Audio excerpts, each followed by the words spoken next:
الحديقة مال الكنيسة. هاي حاطين تمثال، هذا ما اعرفه منو. زين، هنا جلسات جميلة.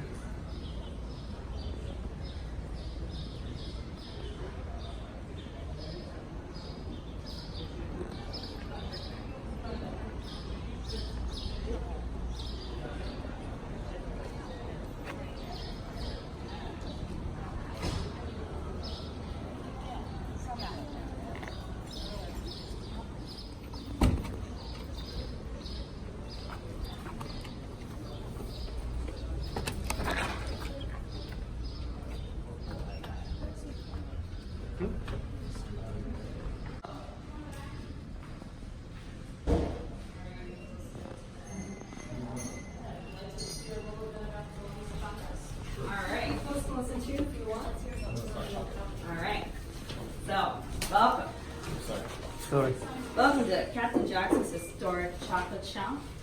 This building itself was not actually a chocolate shop. It was the residence of Ebenezer Cluck, the man who built the church. So that's what the church has. So we acquired it in the 1950s to save it from demolition. So here we are today. But Captain Jackson was a real member of Old North, and his pew was pew 13. So I don't know if you folks have been in the church yet. So some of you, yes, some of you, no. So what they would tell you up there, or you might have heard, is that in order to be a member of the church, you had to buy a pew. So the closer you are to the altar, the more money you had to spend. So being in pew 13 puts Captain Jackson in the second row, which means he's making a good amount of living.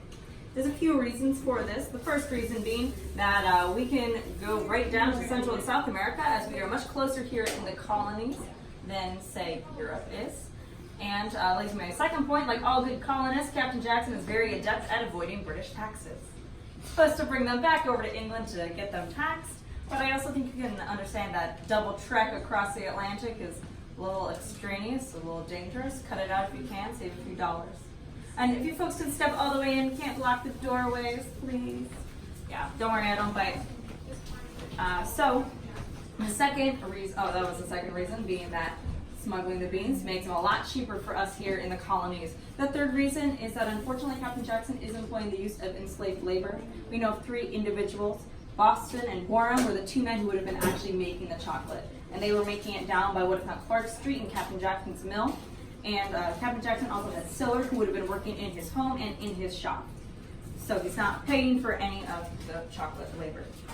So, as I alluded to earlier, chocolate comes from Central and South America. Yeah, that's where it's native to. It was originally grown and cultivated by the indigenous tribes, the Aztecs, the Olmecs, the Mayans, brought over to Spain in the 15th century. Took a while to catch on because the Aztecs were flavoring it with things like cilantro, chili, and corn. Things that the Europeans really didn't know what to do with. So they added their own flavor profile, and eventually it spread throughout Europe and came back here to the colonies. So this right here is how chocolate begins its life and how it still begins its life today. It begins with your cacao pod. And so this pod is actually the fruit of the cacao tree. So yes, chocolate is coming from a fruit. You slice it open. Inside are your cacao seeds. So we're going to scoop them out, put them in these big mounds, let them dry, germinate. Then we will ship them back up here to Boston, where the first thing that happens is we will roast them. And the roasting process is actually what makes them taste like chocolate, because until they're roasted, they taste citrusy. Once we've roasted them, it also toasts the outer shell, which we put our warm beans in a winnowing basket, shake and toss, because we don't want to eat this shell. It's very crunchy. So we toss it 4 feet in the air, 3 to 4 feet in the air. Yeah, that way our shells blow away in the wind, and we are left with our heavier beans in the bottom. And these beans they kind of look like coffee beans almost. They're very dark and very brittle. And so they pretty much immediately break apart into cocoa nibs. And so cocoa nibs are the rawest form of chocolate we're going to use. And this is actually how we are making our chocolate. Has anyone ever had a cocoa nib before? What about baking chocolate? Yeah. So how do you describe either one of those things? Bitter, yeah. So what do you like to add to things that are bitter? Sugar. Right. However, sadly, that is not an option. Sugar is extremely expensive. It is packaged in cones about a foot high. And this cone would last your family 6 months to a year. So not gonna have it in much of anything, let alone your chocolate. But that's okay, our colonists really aren't used to sugar. And we are a port city, which means we get a ton of spices in. So we're gonna get spices like this guy. Vanilla, yeah. Cinnamon, yeah. Nutmeg, yeah.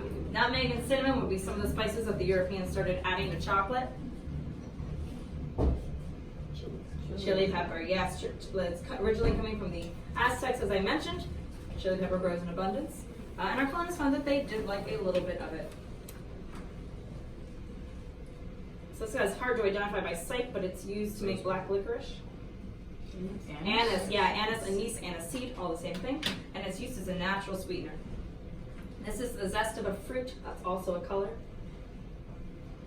Orange, yeah. Orange is another wonderful natural sweetener, and it has trace amounts of vitamin C. And Boston is a city of sailors. We want to keep scurvy away any way we can. And then if this is not sugar, what do we think this is? Salt, yeah. Salt actually can cut down the bitterness of things and make it taste sweeter. So I'm adding everything here to a metate. As I mentioned earlier, Captain Jackson would not have had a metate, he would have used a chocolate mill. That'd be far more productive than this. But also, it would be far more productive and much bigger. It's not going to knock down these beautiful walls that the church fought so hard to preserve just to build a mill in here. So the metate works, and it is still a historically accurate way to make chocolate. So underneath would be a bed of coals to heat it up, and then I'm going to take my mono, which is a counterpart to the metate. The combination of the pressure and the heat will just melt that right down. So it'll melt down into a wonderful thick paste, but we're not done yet. We're gonna let it work its way off the end of the metate and into this wooden mold where it will begin to harden. And it will harden into what they call a chocolate cake. Tragically, it's not a birthday cake. Chocolate cake would be about like this. This would be a small chocolate cake.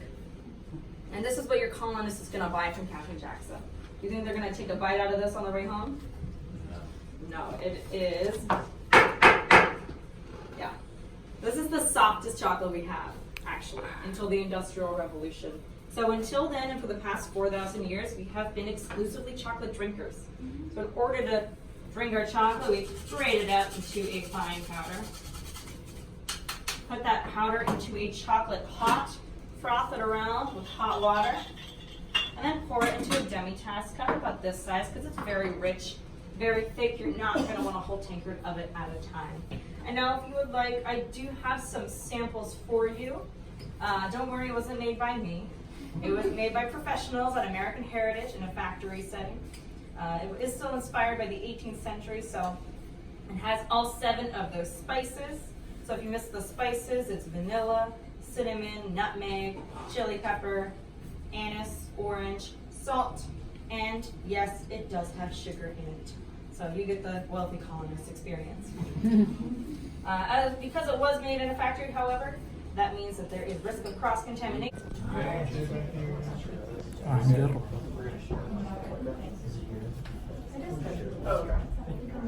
Does everyone have one who wants one? Amazing. All right, amazing. And if you like what you have, we actually do sell it in a powder form, or if you prefer your chocolate the modern way, we do have it in a little candy bar with the same exact spices as those right there. Another one up front.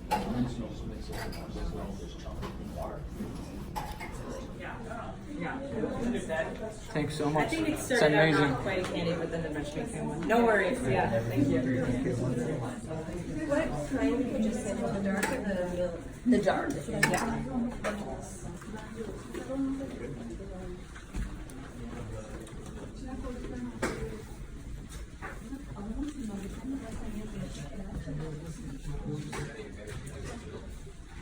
I mean, you can have milk after it's been brewed. We also do sell milk chocolate. Well, what's available here? You just mix with water. Yeah, just mix it with water. 1 part water, 1 part powder.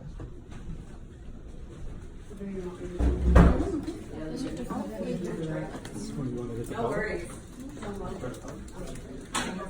بعد ما جربنا هذا الكاكاو مو طبيعي سبحان الله شفته قدامك يسوي لك اياه ويشرحوا لك شلون الطريقه مالته ومن وين جاي وشنو الخلطه اللي يستخدموها. بس فله جربت التيست صدق عجبني كلش طيب، بس بنفس الوقت تشيز هالقدوته ب 45 دولار يبيعوه. زين ف هذا فلوق اليوم. اتمنى عجبتكم الكنيسه، اتمنى عجبكم هذا معمل الكاكاو والشوكولات. ف فلوق خفيف جميل، يوم جميل. اتمنى نسووا لي لايك وسبسكرايب وشير، حتى اذا شفت دعم قوي راح انزل فلوق بعد واحد ثاني. وبس تحياتي لكم يا غالين.